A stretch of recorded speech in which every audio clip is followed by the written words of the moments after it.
2025년 11월 14일 금요일, 혹시 그날 주식 계좌 한번 열어보셨나요? 아마.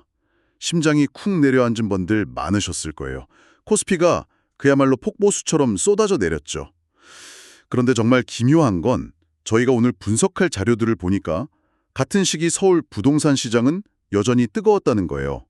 한쪽은 완전 겨울 폭풍인데 다른 쪽은 한여름인 이 상황.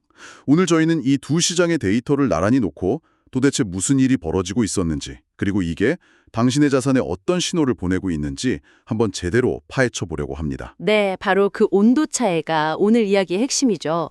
주식시장에서는 하루 만에 터진 쇼크에 가까운 사건이 있었고, 부동산 시장에서는 몇 주째 쭉 이어져 온 흐름이 계속되고 있었거든요. 이 두 개가 전혀 다른 것 같지만 사실은 보이지 않는 끈으로 다 연결되어 있습니다. 오늘 저희는 그 끈을 한번 찾아내 보려고 해요. 구체적인 숫자랑 정책들을 가지고요. 좋습니다. 그럼 가장 충격적이었던 숫자부터 바로 시작해보죠.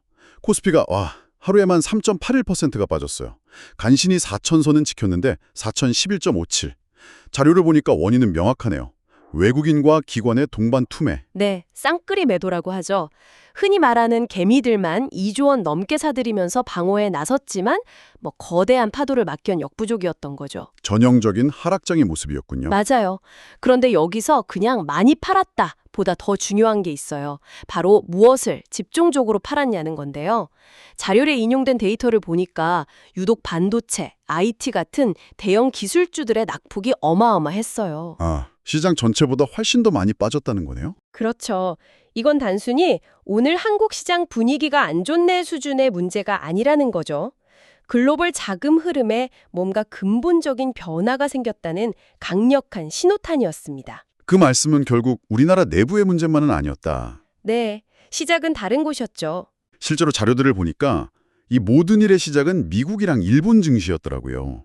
미국 기술주들이 먼저 휘청이고 또 일본의 키역시아라는 메모리 반도체 기업 실적이 엄청 안 좋게 나오면서 불안감에 기름을 부은 격이 됐어요.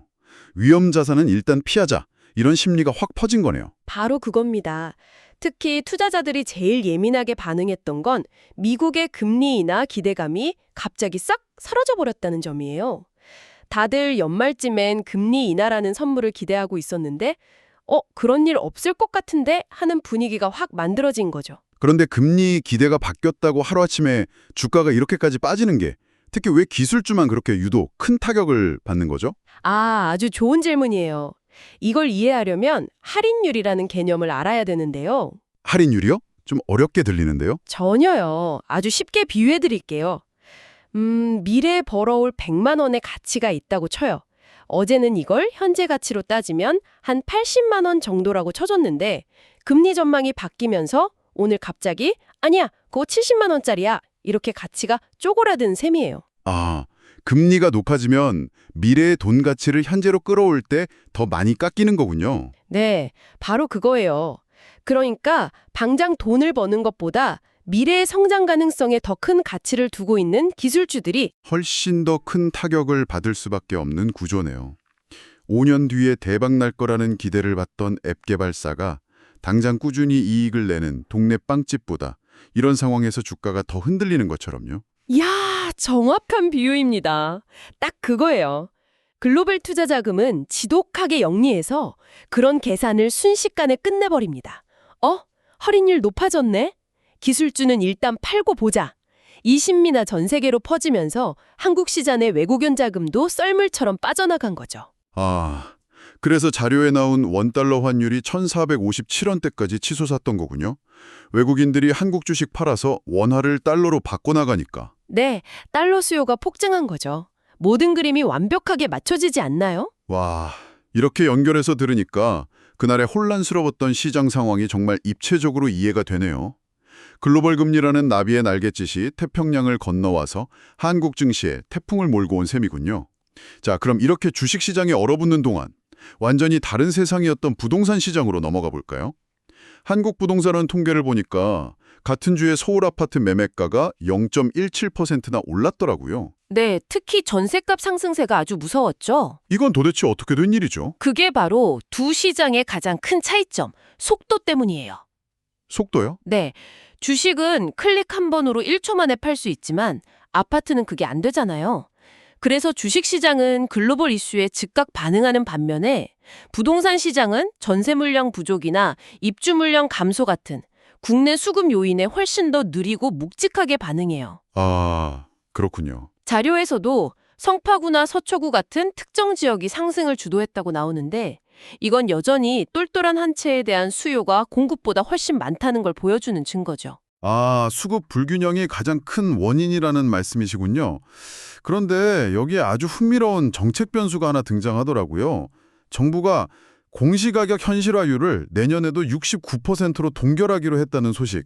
저 처음에 이거 보고 세금 부담 안 늘어나겠네? 좋은 거 아닌가? 되게 단순하게 생각했거든요. 바로 그 지점이 많은 분들이 오해하기 쉬운 부분이에요. 그런가요? 네, 현실화율이라는 비율은 69%로 묶어두지만 그 비율을 적용하는 대상인 아파트 시세 자체가 오르면 어떻게 될까요?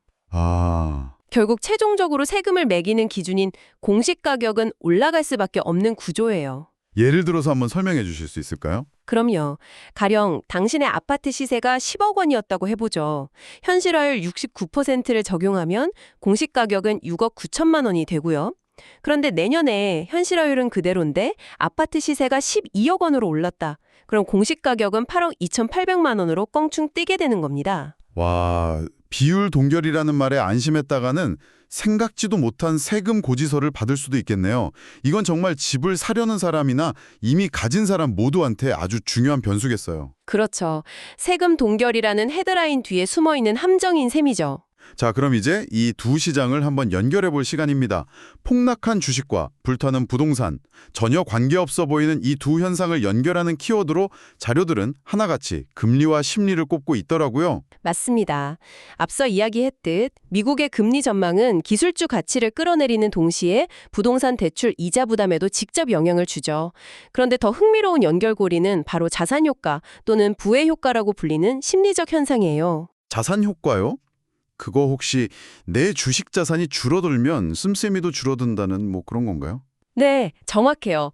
당장 월급은 그대로라도 내 주식 계좌에 있던 1억 원이 7천만 원으로 줄어들면 심리적으로 위축될 수밖에 없어요.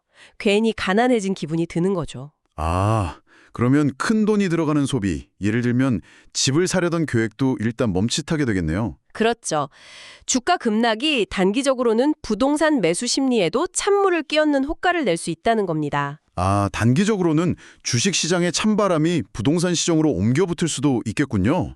반면에 장기적으로는 아까 말씀하신 공시가격 상승으로 인한 보유세 부담 증가가 또 다른 변수가 될 거고요. 네. 세금 부담을 느낀 다주택자들이 매물을 내놓기 시작하면 그건 또 시장의 공금을 늘리는 요인이 될 테니 정말 복잡하게 얽혀 있죠. 단기적인 투자 심리랑 장기적인 정책, 비용 구조가 서로 다른 방향으로 시장을 잡아당기는 아주 미묘한 줄다리기 상황인 셈입니다. 그럼 오늘 분석한 내용들을 바탕으로 이 복잡한 상황 속에서 당신이 어떤 관점을 가지면 좋을지 몇 가지로 좀 정리해보죠. 만약 당신이 매일 시장을 보며 대응하는 단기 트레이더라면 이번 11월 14일 같은 날은 영웅이 되려고 하기보다는 일단 몸을 사리는 게 현명하다. 뭐 이런 교훈을 얻을 수 있을 것 같아요. 그렇죠. 외국인과 기관이 작정하고 파는 날에는 리스크 관리가 최우선이죠. 이런 날은 돈이 어디로 쏠리는지, 즉 어떤 업종은 상대적으로 덜 빠지는지를 보면서 잠시 쉬어가는 지혜가 필요합니다. 반면에 몇 년을 내다보는 중장기 투자자라면요? 오히려 좋은 기회가 될 수 있어요. 내 포트폴리오에 금리 변화에 유독 취약한 기술주 비중이 너무 높진 않았는지 이번 기회에 자산 배분을 다시 한번 점검해 볼 수 있는 계기가 되는 거죠. 부동산 쪽도 마찬가지겠네요. 만약 당신이 주택 매수를 희망한다면 단순히 지금 집값이 오른다는 분위기에 휩쓸리기보다는 한 걸음 더 들어가야 할 것 같아요. 특히 오늘 이야기 나눈 공시가격 상승에 따른 보유비용 시뮬레이션. 이건 이제 선택이 아니라 필수라고 봐야겠어요. 네, 맞습니다. 내 연봉으로 늘어나는 세금과 이자를 감당할 수 있는지 반드시 계상해 봐야 해요. 그리고 임차인 입장에서의 조언도 필요하겠네요. 자료를 보면 전세가 상승과 물건 부족 현상은 당분간 계속될 가능성이 커 보이거든요. 아, 맞아요.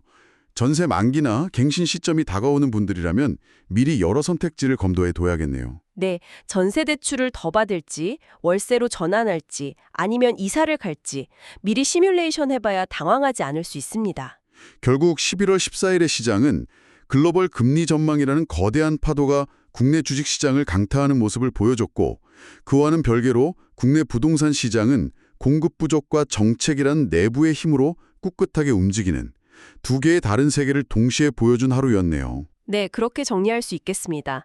그런데 여기서 마지막으로 당신에게 생각해볼 질문을 하나 던져드리고 싶어요. 뭔가요? 오늘 우리는 주가 급락이 부의 효과를 감소시켜서 부동산 매수 심리를 위축시킬 수 있다고 이야기했죠. 네, 그렇죠. 내 주식이 반토막 나면 집 살 마음도 사라질 수 있다는 거요. 그런데 그 반대 방향은 어떨까요?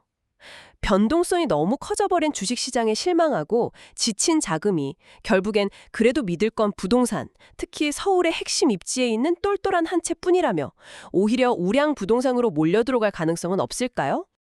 어쩌면 이번 주식시장의 충격이 역설적으로 특정 부동산에 대한 선호 현상을 더욱 강화하는 기폭제가 될 수도 있다는 겁니다.